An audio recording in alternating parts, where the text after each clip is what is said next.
The smell of freshly oiled leather and freshly cut grass used to be my sanctuary. It was the scent of potential, of possibility, of dreams waiting to be realized. Now it just smells like sweat and regret. They say you never really leave the game. They're wrong. The game leaves you, piece by piece, until all that's left is a hollowed-out version of the man you once were, standing on the sidelines, screaming into a void that only echoes back your own failures. I remember the day I decided to become a coach. I was barely 25, fresh off a knee injury that ended my own, admittedly mediocre playing career. The roar of the crowd, the crack of the bat, those were addictions I couldn't shake. Coaching felt like the next best thing, a way to stay connected, to shape the next generation of ball players. I envisioned myself as a mentor, a guide, a father figure. I'd be the one who instilled discipline, fostered teamwork, and helped these kids become not just better athletes, but better men. God, I was naive.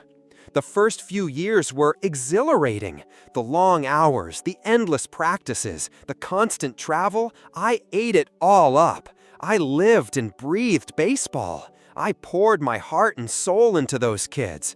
And some of them, they responded. I saw raw talent blossom, potential realized, dreams take flight. That was the high. That was the reason I kept going. But the lows were brutal. The pressure to win, the politics of the sport, the parents who thought their precious little Timmy was destined for the major leagues even though he couldn't hit a curveball to save his life. It all started to wear me down. I remember one game in particular, championship game, bottom of the ninth, 2 outs, bases loaded. My star hitter, Danny, was up to bat. Danny was a phenom, a guaranteed first-round draft pick. Everyone knew it. The stadium was electric, the air thick with tension. I looked at Danny, trying to read his face, to offer some words of encouragement. He just stared back, his eyes glazed over with a mixture of fear and adrenaline. "Just breathe, Danny," I said, my voice barely a whisper above the roar of the crowd. "See the ball, trust your instincts." He nodded, stepped into the batter's box, and promptly struck out. We lost the game. The silence in the locker room afterwards was deafening. I wanted to say something, anything, to break the tension, to offer some consolation. But the words wouldn't come. I just stood there, watching the boys slump in their chairs, their faces etched with disappointment. Then Danny's father, a loud, obnoxious man who'd been riding me all season, stormed into the locker room. "What the hell was that?" he bellowed, pointing a finger at me. "Why didn't you tell him to bunt? He can't hit a fastball under pressure. You cost us the championship." I just stared at him, numb. It didn't matter that Danny had been the one who made the decision to swing for the fences. It didn't matter that I had spent countless hours working with him, honing his skills, preparing him for moments like this. All that mattered was that we lost, and it was my fault. That was the first time I started to question my sanity. Was this really worth it? Was sacrificing my time, my energy, my sanity for a bunch of teenagers who would forget my name the moment they left this field? Was it worth it? But then, a few days later, Danny came to my office. He didn't say anything at first. He just stood there, shuffling his feet, looking down at the floor. Finally, he looked up at me, his eyes filled with a sincerity I hadn't seen before. "Coach," he said, his voice barely audible, "I'm sorry. I choked. I let you down." I just nodded, unable to speak. "But," he continued, "I learned something from that game. I learned that it's not just about hitting home runs. It's about facing adversity, about picking yourself up after you fall, about never giving up." He paused, took a deep breath, and looked me straight in the eye. "Thank you, Coach, for everything." And in that moment, just for a fleeting instant, I felt a glimmer of hope. maybe, just maybe, I was making a difference. Maybe all the sacrifices, all the stress, all the heartache, maybe it was all worth it. But that was then. Now, years later, the faces have changed, the names are different, but the story remains the same. The pressure is relentless, the expectations are unrealistic, and the reward is fleeting. The game has changed too. It's not about the love of the sport anymore. It's about the money, the fame, the Instagram followers. Kids are more concerned with their highlight reels than their batting averages. And the parents are even worse. They're all convinced their little Johnny is the next Mike Trout, and they'll do anything to make sure he gets noticed, even if it means undermining the team, the coach, and the integrity of the game itself. I look at myself in the mirror these days, and I barely recognize the man staring back. The fire that once burned so brightly has dwindled to a flickering ember. The lines on my face are deeper, the gray in my hair more pronounced. My body aches, my joints creak, and my patience is wearing thinner than ever. And yet, here I am, still standing on the sidelines, still screaming into the void, still clinging to the hope that maybe, just maybe, I can make a difference. But lately, that hope is starting to feel like a delusion, a self-inflicted wound that just keeps getting deeper. I wonder, how much longer can I keep this up? How much longer can I endure the pressure, the hypocrisy, the constant disappointment? How much longer before the game finally breaks me completely? And when it does, what will be left? The other day, I caught myself staring at my reflection in the dugout window, a grime-streaked pane that offered a distorted view of the field. I looked defeated. The sun was beating down, turning the already sweltering summer air into a suffocating blanket. Practice was dragging on, and the kids were listless, their energy sapped by the heat and the monotony. "All right, let's wrap it up," I barked, my voice hoarse. 5 more minutes of batting practice, then showers, hustle!" They shuffled into position, their movements sluggish. I watched them go through the motions, their swings lacking power, their throws lacking precision. It was like watching a slow-motion train wreck. Suddenly, a sharp pain shot through my shoulder. I winced, clutching my arm. Years of throwing batting practice, of endless repetitions, had taken their toll. My body was a roadmap of injuries, a testament to the relentless demands of the game. "Coach, you okay?" It was Miguel, one of my younger players, a scrawny kid with a surprising amount of talent. Yeah, I'm fine," I grumbled, waving him off. "Just a little tightness." He didn't look convinced. He knew I was lying. They all did. They saw the way I limped after practice, the way I massaged my aching joints, the way I grimaced when I threw a fastball. They knew I was falling apart. "Maybe you should take it easy, Coach," Miguel persisted, his voice filled with genuine concern. "You're pushing yourself too hard." "I appreciate the concern, Miguel," I said, forcing a smile, "but I'm not gonna let a little pain keep me from doing my job." I knew I was being stubborn, maybe even a little foolish, but I couldn't stop. I couldn't let them see me weaken. I had to be strong, for them. I had to be the rock they could rely on, even if I was crumbling on the inside. After practice, I hobbled into my cramped, cluttered office. It was a depressing space, filled with stacks of paperwork, outdated training manuals, and dusty trophies. The air was stale, thick with the smell of sweat and disappointment. I collapsed into my worn-out desk chair and leaned back, closing my eyes. The pain in my shoulder throbbed, a constant reminder of my physical limitations. I reached for a bottle of ibuprofen in my desk drawer and popped a couple of pills, hoping they would take the edge off. Suddenly, a knock on the door startled me. I opened my eyes and saw Sarah, the team's star pitcher, standing in the doorway. She was a fierce competitor, a natural leader, and one of the most talented players I'd ever coached. But she was also complicated. "Coach, can I talk to you for a minute?" she asked, her voice hesitant. "Sure, Sarah, come on in," I said, gesturing for her to sit down. She perched on the edge of the chair, her eyes fixed on the floor. She seemed nervous, unsure of herself. It was unusual for Sarah, who was normally so confident and self-assured. "What's up, Sarah?" I asked, trying to sound encouraging. "Something on your mind?" She took a deep breath and finally looked up at me.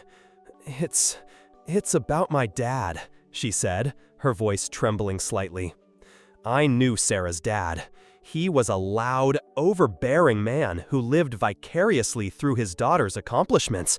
He was constantly in her ear, offering unsolicited advice, criticizing her performance, and generally making her life miserable. "What's going on with your dad, Sarah?" I asked, bracing myself for what was coming.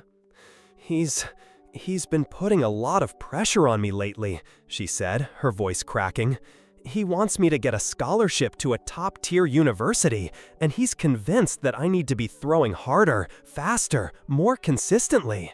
"And?" I prompted, sensing there was more to the story. "And he's been talking to other coaches," she confessed, her eyes welling up with tears. "He's been shopping me around, trying to find someone who can fix me, someone who can turn me into the next Jenny Finch." I felt a surge of anger wash over me. How dare he? How dare he undermine my authority, betray my trust, and put his own selfish ambitions ahead of his daughter's well-being? "Sarah, I don't know what to say," I stammered, struggling to control my emotions. "I had no idea." "I didn't want to tell you," she said. "I was afraid you'd be mad at me." "Mad at you? Sarah, I'm not mad at you. I'm mad at your dad. He's being completely unreasonable." But what am I supposed to do, Coach?" she pleaded, her voice filled with desperation. "He's my dad. I don't want to disappoint him." I sighed, running a hand through my thinning hair. This was the part of the job I hated the most. Dealing with the parents, the egos, the politics. It was exhausting, demoralizing, and often completely pointless. "Sarah, you need to talk to your dad," I said, choosing my words carefully. "You need to tell him how his actions are affecting you, how his pressure is making you feel. You need to set some boundaries." "I don't know if I can, Coach," she said, shaking her head. He's not going to listen. He never does." "Then you need to find someone who can help you," I said, reaching out and taking her hand. "A therapist, a counselor, a trusted friend. Someone who can provide you with support and guidance." She looked at me, her eyes filled with gratitude. "Thank you, Coach," she said softly. "I don't know what I'd do without you." I squeezed her hand, offering her a reassuring smile. "You're going to be okay, Sarah," I said. "You're strong, you're talented, and you have a bright future ahead of you. Don't let your dad's insecurities ruin that for you." She nodded, wiping away the last of her tears. "I'll try, Coach," she said. "I promise." As she walked out of my office, I felt a familiar pang of frustration. I was supposed to be a baseball coach, not a therapist. But in this day and age, the two roles were often indistinguishable. I was expected to be a mentor, a confidant, a father figure to these kids, even though I was struggling to keep my own life from falling apart. I glanced at the clock. It was getting late. I still had hours of paperwork to do, scouting reports to review, practice plans to prepare. And then, tomorrow, I had to face another day of relentless pressure, unrealistic expectations, and the constant threat of failure. I wondered, not for the first time, if it was all worth it, if the fleeting moments of triumph were enough to compensate for the constant stress, the physical pain, and the emotional toll. As I sat there, staring at the blank computer screen, I couldn't help but wonder if I was slowly losing myself. If the game was slowly chipping away at my soul, leaving me a hollow shell of the man I once was. And then, my phone rang. It was the athletic director. He wanted to see me in his office first thing in the morning. He didn't say why, but his tone sent a chill down my spine. I had a feeling this wasn't going to be good. The athletic director's office was a monument to institutional blandness. Beige walls, generic artwork, and a desk so meticulously organized it looked like a stage set. Johnson, the AD, was a former linebacker, built like a brick shithouse and with a personality to match. He always struck me as a guy who saw the world in black and white, wins and losses, with no room for nuance or shades of gray. He gestured for me to sit, his face unreadable. The air in the room felt thick, heavy with unspoken tension. I perched on the edge of the uncomfortable chair, my stomach churning. "Coach," he began, his voice low and gravelly, "we need to talk about Sarah." My heart sank. I knew it. Sarah's dad had gotten to him. He'd probably painted me as some kind of incompetent, a roadblock to his daughter's supposed destiny. "Sarah is a talented player," Johnson continued, "a real asset to this program.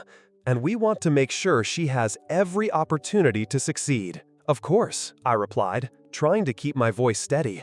"I agree completely. I've been working with Sarah for years. I know her strengths, her weaknesses. I know what she needs to reach her full potential." "Well," Johnson said, leaning back in his chair, his eyes narrowed, "we've received some concerns about your coaching methods, specifically regarding Sarah's development." "Concerns?" I echoed, my voice rising slightly. "From whom?" He hesitated for a moment, then sighed. "From her father, Coach. Mr. Reynolds is very involved in his daughter's career." "Involved?" I scoffed. "He's obsessed. He's driving her crazy. He's undermining everything I'm trying to do." Johnson held up a hand, silencing me. "Now, Coach, let's not get emotional. Mr. Reynolds has made some valid points. He believes Sarah isn't throwing hard enough, that she needs more specialized training, that she's not getting the attention she deserves." "Specialized training?" I repeated, incredulous. "I've been working with Sarah on her mechanics, her conditioning, her mental game. I've been tailoring her training to her specific needs. What more does he want?" "He wants results, Coach," Johnson said bluntly. "He wants a scholarship, and he believes you're not doing enough to get her there." The anger that had been simmering inside me finally boiled over. "This is insane!" I exclaimed, standing up from the chair. "I've poured my heart and soul into this team, into these kids. I've sacrificed my time, my energy, my health.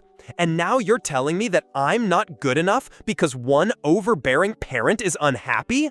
Johnson remained calm, unmoved by my outburst. "Coach, I understand your frustration, but we have to consider all perspectives. Mr. Reynolds is a major donor to this program. He's invested a lot of money in this team. We can't afford to alienate him." I stared at him, speechless. So that's what it came down to. Money. It always came down to money. "So what are you saying, Johnson?" I asked, my voice dripping with sarcasm. "Are you telling me to let Mr. Reynolds dictate how I coach my team? Are you telling me to sacrifice the well-being of my players for the sake of a few extra dollars?" "I'm saying we need to find a compromise, Coach," Johnson said, his voice softening slightly. "I'm saying we need to keep Mr. Reynolds happy while also ensuring that Sarah receives the best possible training." "And how do you propose we do that?" I asked, crossing my arms. Johnson paused, considering his words carefully. "I think it might be beneficial for Sarah to work with a private pitching coach in addition to your regular training sessions. Someone who can focus specifically on velocity and power." I stared at him, my mind reeling. He wanted me to bring in someone else, someone who would essentially be second-guessing my every move, undermining my authority, and taking credit for Sarah's success. "You're serious?" I asked, my voice barely a whisper. "I think it's the best solution, Coach," Johnson said, nodding firmly. "It would appease Mr. Reynolds while also providing Sarah with additional resources. It's a win-win situation."